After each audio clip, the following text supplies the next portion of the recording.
Welcome to Joshua Franklin doing movie reviews. Yeah, I had this want to do the Marvel movie rewatch because Marvel's Avengers Doomsday comes out this year, so I started rewatching all of the Marvel movies, starting with the original Iron Man. Um, Tony Stark, Robert Downey Jr., we had Terrence Howard as Rhodey. Oh my gosh. What a movie. This was 2008. Marvel was not the powerhouse player that it is now. They were not owned by Disney. It was just a comic book company trying to make something work. And that is what makes this movie so compelling is it is quite literally being made as this like experimental film.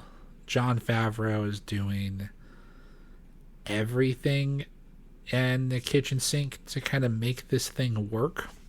There's this moment during one of the early sections of the film whenever he first gets the suit on and he's doing the things in the cave. There's a shot from the perspective of one of the soldiers carrying their gun as they're running up to go fight Iron Man. That I haven't seen them do perspective shot on a cam on an object like that ever again. Like even Iron Man 2, and that one still feels very much so like Jon Favreau was kind of given the way to make that movie. It's still not quite as adventurous, I guess is the word that I really want to use to describe it. And that to me is really telling. Because like Iron Man 1 just feels magic.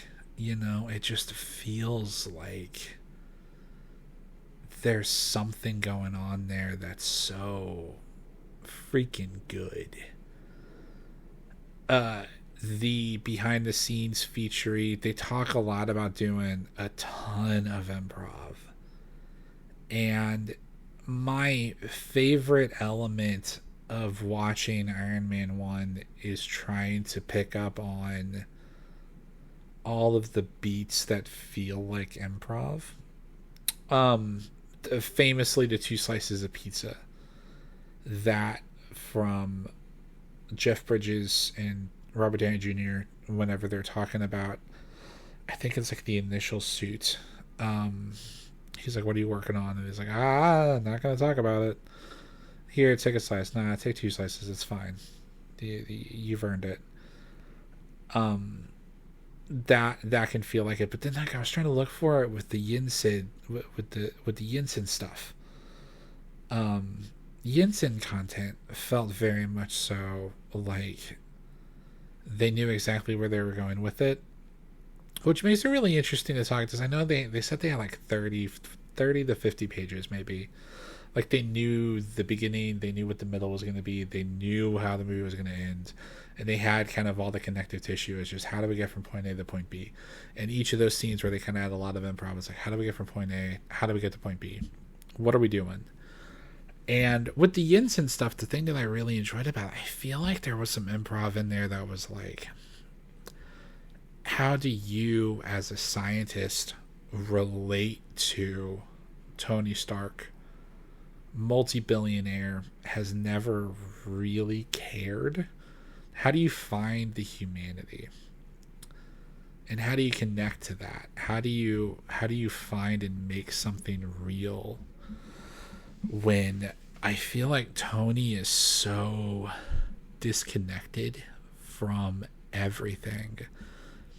And like Robert Downey Jr. now, I don't think that playing him, I don't think he would ever play him the same way that he does in the first movie, because Tony Stark in that movie feels so fundamentally different as just a character.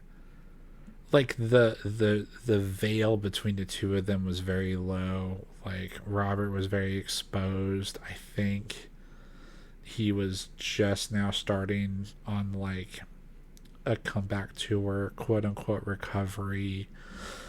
All of these like things that are playing at him. And then you have this character, Tony Stark, who survives a kidnapping, is very much so finds retribution in trying to fix the very issues that he's facing in not only his personal life, but like worldwide. Like he's trying to fix all the issues. Those great scenes between him and Pepper at the party where he's like realizing that he needs her, those scenes are really amazing. And it just, the veil between character and actor are so thin in this early movie, and that's a certain lightning that is captured within this film that I just don't know. I just don't think that you would get that ever again, especially with all those choices. A lot of people really like to point to the showmanship. A lot of people really like to point to just him kind of being unapproachably just a mean dude who just seems to only care about how this is gonna help him out. I having seen the movie multiple times now, there is a certain level of sadness that comes with who Stark is as a character and his perception of like his reality being just like, I'm building this stuff and I don't really know what all it's going towards. And because like you see him working on an engine at the very beginning, it's clear that he still has a passion for building. He's just not like he's, it seems like he's being paraded around, and not very much so Obadiah Stane. That's very much so on purpose because he is being paraded around. And I want to know, and this is more like the conversation I guess for the actors, but the feeling of the weight that is on Tony's shoulders when the movie starts to when he's building stuff for himself, that he feels lighter.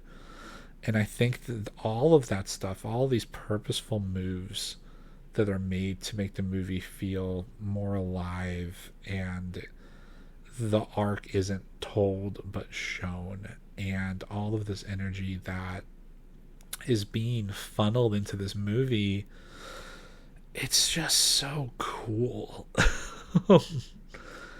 I a lot of people want to say that the Ten Rings situation and all of the like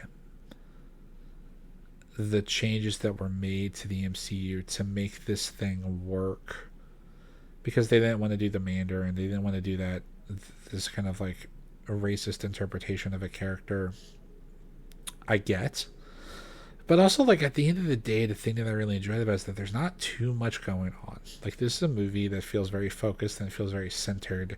If you also throw in, oh, this dude's got 10 rings, they're magical, he can use fireballs and wind, and it's just a lot. Whenever you group everything together into this, there's a circle of Stark influence, and these are the characters inside of that circle. They're going to have the biggest sphere of influence within the movie. Everything else tangentially connected are going to be building pieces that are going to level these characters up to different heights. So the Ten Rings starts Tony up on his path. Also, the Ten Rings are selling to this other guy who has dirt on Obadiah. And I will say this, whenever the party scene takes place and Obadiah is like, Tony kind of confronts him, I love watching. It's Jeff Bridges doing the best thing that Jeff Bridges can do. He is playing coy and seeing if Tony has the balls to call him out, and I love all of that. Like, there's so much here that is unsaid that just this movie is like leagues above whatever else is going.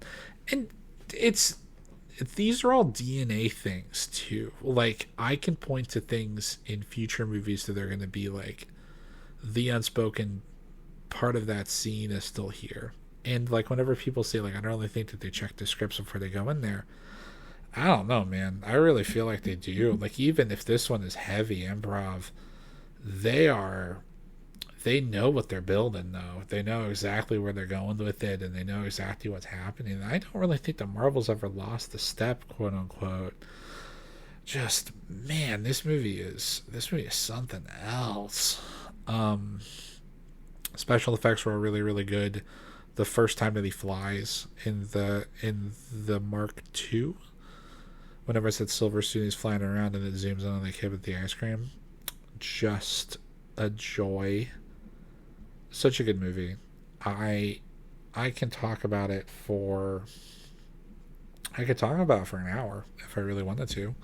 The only issue is I don't know if I want to keep these things going super long because yeah, this thing could easily be just 11 minutes give or take, and I think I would have said all I needed to say about it because there's a lot of complexity here. If you're going to go sit down and watch it, I highly recommend it and just enjoying the ride for what it is and just keeping it fun. Movies are meant to be enjoyed, and I don't care if someone tells you the movie's bad. If you like it, dude, more power to you. That's all I can ask for. So anyways, please join me again for more movie reviews. I think next up is going to be Iron Man 2. Anyways, you've been great. Thank you so much. Signing off.